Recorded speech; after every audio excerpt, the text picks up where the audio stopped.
crazy. Ischemic heart disease is a pretty broad term that encompasses a range of syndromes, both acute and chronic. There's going to be one uniting theme throughout this chapter, though: a mismatch between myocardial oxygen demand and coronary oxygen supply. It's all about oxygen. You see, just like a medieval forge needs that sweet, sweet flow of oxygen in order to keep the flame going, just look at that thing glow. Cardiac myocyte function is dependent on a constant flow of oxygen provided by the coronary arteries. In fact, cardiac myocytes generate energy almost exclusively through oxidative phosphorylation, hence the oxidative forge. These myocytes extract a higher percentage of oxygen in passing blood than any other tissue in the body. They just soak it up. On an exam, they might even ask you something like, which vein has the most deoxygenated blood? The answer is the coronary sinus. That's where all the blood ends up after the cardiac myocytes are done extracting oxygen. During times of physical exertion, like a marathon, for example, or if you're like me, a strenuous walk between my refrigerator and the ongoing League of Legends match on my gaming PC, though it's more of a kind of shuffling, rolly chair roll. Look, who are you, my mom? Anyways, that extra surge of sympathetic activity to the myocytes causes increased heart rate and contractility.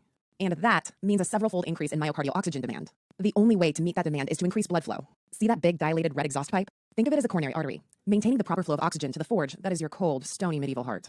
To increase oxygen delivery, it needs to dilate. Coronary endothelial cells are responsible for the production of nitric oxide, a gaseous molecule that works locally to promote vasodilation. Follow those gaseous exhaust particles down to the corner of the sketch, and you'll see our recurring GMP grump. Nitric oxide increases cyclic GMP inside arteriolar smooth muscle cells. More GMP means relaxation and vasodilation. That should get the oxygen flowing. Adenosine is the other important vasodilator at work here. And it looks like the blacksmith's apprentice is slacking off yet again. What is it this time? Dancing with the hot local villager chick, is it? That's dancing for adenosine, by the way. Just look at those dilated red arterial sleeves. So that's the name of the game: vasodilation. You can't just increase blood pressure and cram more blood into the coronary arteries. The coronaries have a built-in mechanism called autoregulation that keeps the blood flow constant across a range of pressures. That's the area where the coronary flow graph plateaus. See that flat line there? Yep, it's a finely tuned machine. If you need more flow, you gotta dilate. In case you haven't noticed, that forge in the back is looking a little dim. It's time to introduce ischemic heart disease, the pathologic state that occurs when there's a mismatch between myocardial oxygen demand and coronary oxygen supply. You just can't get enough oxygen flowing, for various reasons. In most of the world, atherosclerotic obstruction of one or more coronary arteries is the most common cause of myocardial ischemia. This is called coronary artery disease. Just look at all that gross, gunky stuff lodged in the nitric oxide exhaust pipe. Atherosclerosis doesn't only obstruct luminal flow, it actually impairs the ability of the endothelial cells to release nitric oxide and other vasodilators. So, try as it might to increase flow, the coronary artery remains pathologically constricted. Not to mention, your autoregulatory mechanisms are all thrown off. With all that atherosclerosis in there, the overall coronary blood flow redlines a lot sooner. Remember, you just can't dilate anymore. So, lots of dilation available? That means lots of flow and a happy oxygenated heart. Not so much dilation? Well, you're left with this. Disappointing, right? Take a close look, and you'll notice that only the very outside of this heart-shaped metal frame is oxygenated. That's because it's the innermost myocardial layer, the subendocardium, that gets ischemic first. It's like an improperly microwaved Hot Pocket. Yeah, you know what I'm talking about. It gets cold and ischemic, and is rife with icy ham chunks. Before we see what the cellular ischemia is doing to those cardiac myocytes on a molecular level, let's draw in a few more mechanisms that impair the ability of the coronaries to deliver oxygen. You see, patients with ischemic heart disease usually have atherosclerosis contributing to reduced coronary flow. But, more often than not, there's another event on top of that which exacerbates the mismatch between oxygen supply and myocardial oxygen demand. And bam! Their heart gets ischemic, causing the classic pain and pressure associated with angina. It's all about oxygen supply and demand. Cardiac myocytes have to work harder. For example, when there's too much afterload. At Sketchy, afterload is depicted by someone pushing against a load. It's what the heart has to push through before it can eject its contents. Well, the princess is getting a little impatient waiting for that metal frame to heat up. It's a new harp for her birthday, by the way. Delayed yet again. Medieval world problems. What are you gonna do? Increased afterload occurs in the setting of aortic stenosis, as depicted by that stenotic cone-shaped aortic hat, as well as hypertension. Just look at that steam. Too much afterload causes stress on the myocardium and increased oxygen demand. What about oxygen supply? Recall from our congestive heart failure sketches that pressure overload states lead to concentric myocardial hypertrophy, as depicted by the bulky layers of that concentric conch shell. Well, coronary arteries find it hard to penetrate all the way through that hypertrophied wall. That means decreased blood supply. High demand and reduced supply? That's a recipe for ischemia. It's the same with tachycardia. More contractions means more work, increasing oxygen demand. Interestingly, oxygen supply from the coronaries is inhibited as well. You see, the left ventricle is so muscular that when it contracts, the coronaries feeding it get all compressed and constricted. During diastole, however, the coronaries are opened and flowing. That's when the left ventricle gets to breathe, so to speak. See how the left side of the queen's dress is emblazoned with our recurring diastolic diamonds? As you can tell, the kingdom revolves around the princess, and the queen is getting a little worried about making it to the birthday party on time. As those diastolic diamonds fall underneath that elevated heart watch, remember that diastolic time is decreased in the setting of tachycardia. That means decreased coronary flow to the left ventricle and an exacerbation of ischemia. And that's why your patient with coronary artery disease feels angina symptoms when he exercises. Increased heart rate and contractility means too much oxygen demand. And less diastolic filling time during tachycardia means less oxygen supply. Better slow down there, fella. Drugs can play a role as well. Think of cocaine, for example, a potent sympathomimetic. And, as always, it's represented by an arousing serving of hot cocoa. All those extra catecholamines floating around will increase heart rate and contractility, really taking myocardial oxygen demand to the next level. But supply is impeded as well. Just look at the small constricted coronary crown of our neglected prince here. Caught in the crossfire. Cocaine actually causes coronary artery constriction, mediated primarily through stimulation of the alpha adrenergic receptors. Cocaine-induced ischemia can be so severe that the heart sustains a full-on myocardial infarction. More about that in the next couple videos. And lastly, less common causes of cardiac ischemia include syndromes that involve systemic hypooxygenation, like hypotension, shock, anemia, or carbon monoxide poisoning. Hence the anemic, hypoperfused face. Really need to get out of the workshop more, my friend. Work on that ghostly complexion. All right, let's zoom in on a single cardiac myocyte and illustrate what all this ischemia is doing to the cell.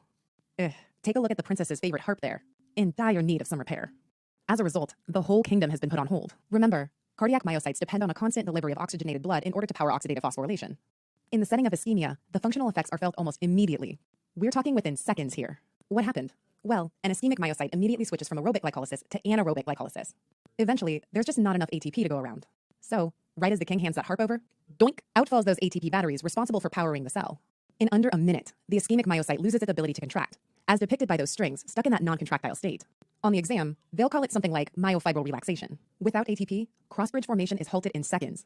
And if this happens to enough cells, a whole portion of the ventricle just doesn't want to move, and cardiac output falls. Let's keep focusing on a single cardiac myocyte, however, and look at a few more pathologic changes that occur within the ischemic cell over the next few minutes. On the test, watch out for terms like glycogen depletion, clumping of chromatin, as well as cellular and mitochondrial swelling. This is all depicted by our next instrument repairman. You've got a depleted glycogen candy bar, some kind of chromatin clumping in that other pocket there, I guess, and come to think of it, just an overall puffy and swollen complexion. Don't worry though, cellular swelling and other early changes are actually reversible. That's right. As this repairman restrings the instrument with a shiny new red harp string, imagine a cardiovascular surgeon opening up that coronary artery and returning blood flow back to those ischemic cells. If ischemia is allowed to persist for about 30 minutes, however, the damage becomes irreversible. At this point, it's considered infarction, and coagulation necrosis begins to take place.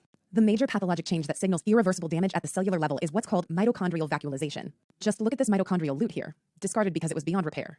Let that hole in the center of the instrument remind you of the vacuoles that form within each mitochondrion. Notice the ruptured side of the lute as well. Anytime they mention cellular membrane rupture or organelle rupture or mitochondrial membrane damage, you're looking at irreversible cell injury. In fact, when that myocyte cell membrane breaks down, that's when the cell starts leaking its contents, including the molecules troponin and creatine kinase. Both are represented here by this overturned trash can, the contents of which include our recurring creatine kinase crispy chicken bucket, as well as a few troponin T-bone steaks. Give it enough time, and you can actually detect these molecules in the serum. In the next sketch, we'll show you how CK and troponin serum levels are used to clinically diagnose and monitor acute ischemic events. Aw, would you look at that? All better. If myocardial blood flow is restored before irreversible injury occurs, cell viability is preserved. Good as new. This is the rationale for early diagnosis of heart attack. The goal is to restore blood flow to the affected area as quickly as possible to try and salvage as much of the myocardium as we can. This can be accomplished with thrombolytics, angioplasty, or coronary artery bypass grafts. However, even if blood flow is returned to areas of ischemic myocardium before the ischemia becomes irreversible, there's a delay in time before the overall contraction returns to normal. This phenomenon is known as stunned myocardium. See how stunned she is? Just frozen with excitement and disbelief? Myocardial stunning typically lasts a few hours to days after restoration of blood flow, leading to persistent wall motion abnormalities and diminished ejection fraction.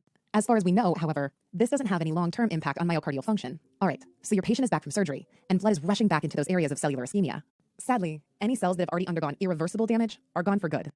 Here's the thing though, even reversibly damaged cells aren't off the hook just yet. Paradoxically, you can actually do further damage to myocytes by restoring blood flow to areas of ischemia. This phenomenon is called ischemia reperfusion injury. Let me show you what I mean. See this ruptured heart lute? By restringing it, we've damaged it even more. During the ischemic period, intracellular calcium increases due to impaired calcium cycling and damage to the sarcoplasmic reticulum. Upon reperfusion, that buildup of intracellular calcium results in what's called hypercontracture, as evoked by the hypercontracted strings here. Hypercontracture can cause further cytoskeletal damage and death of surrounding cells, and that area of heart tissue becomes stuck in a contracted state.